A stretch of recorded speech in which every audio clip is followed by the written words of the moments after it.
Hello, it's time for Flashback, the weekly history quiz. Let's find out what's happened in history. We'll begin in 1955 as an engineer realizes radar waves are melting his candy bar. He helps create the first home microwave. Absolutely terrifying that you would just think, maybe I can eat these things.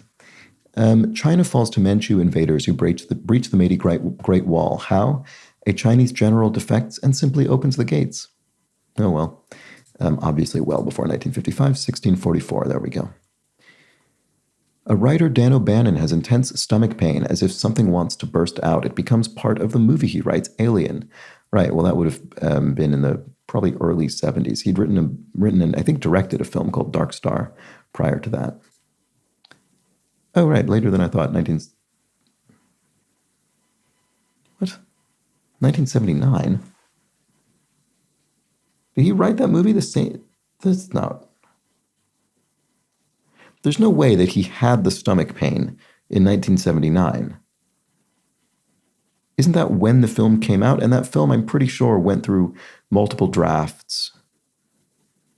Maybe. Maybe. God, I'd be shocked if that entire thing all happened in 1979, including the stomach pain that inspired the script. But maybe. A massive solar storm called the Carrington event strikes Earth. It's so powerful that some telegraphs can operate on the electric current it induces. Interesting. Telegraphs. So probably what, like late 19th century, maybe?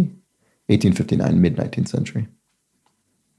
In India, Gandhi uses his Salt March to protest a British tax on salt and British rule in general. He knows everyday items are as potent as abstract ideals. Okay, well, that'll be before here as well, 1930. There we go.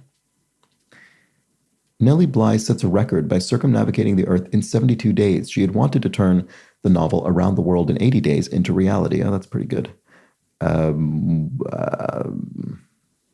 also before 1930. Yeah, 1890. Yeah, of course it would have been. Okay, because it would have, she wouldn't have been using an aircraft or anything.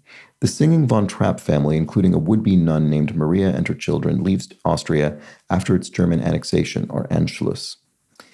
After 1930, but probably not long after it. Yeah, 1938. Okay, after losing its U.S. colonies, Britain needs a new place to send its convicts. Not wanting to build jails at home, it starts sending people to Australia.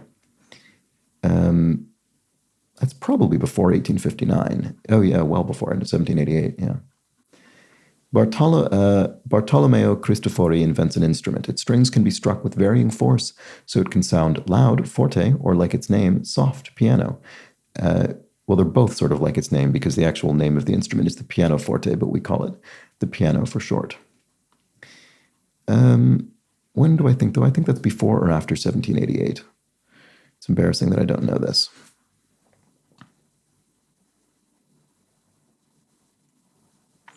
I mean, obviously you would have had, harpsichord prior to that. And there were various different kind of similar instruments, but the piano was a huge innovation. I really wish I were confident about this, but I'm absolutely not. I feel as though I'm basically guessing here. Infuriatingly. I'm going to say after. No, oh boy, I was way off. Okay, well that was a shame. And I was in the most common category here, although I feel as though I really should have gotten that earlier. Gotten that one correct. Distracted by a text there. All right, well, let's check out what happened to others. So the Great Wall, obviously just about everybody got that.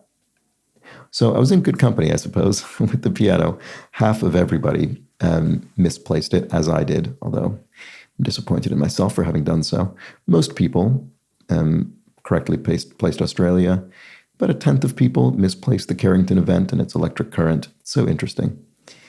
A little more than that misplaced Nellie Bly. That's interesting. I wonder where they would have put her. About a fifth of people misplaced Gandhi and his Salt March. Most people correctly placed the Singing von Trapp family. Interesting about that as well, given that it says the German annexation of Austria. I wonder where people would have put that. And then just about everybody got this alien thing right. And I'm very curious as to whether his stomach pain indeed occurred in 1979. Anyway, that was the week in history. Interesting as always. I always find this very intriguing. Hopefully you do as well. And I'll be back next week so we can do it again. Bye for now.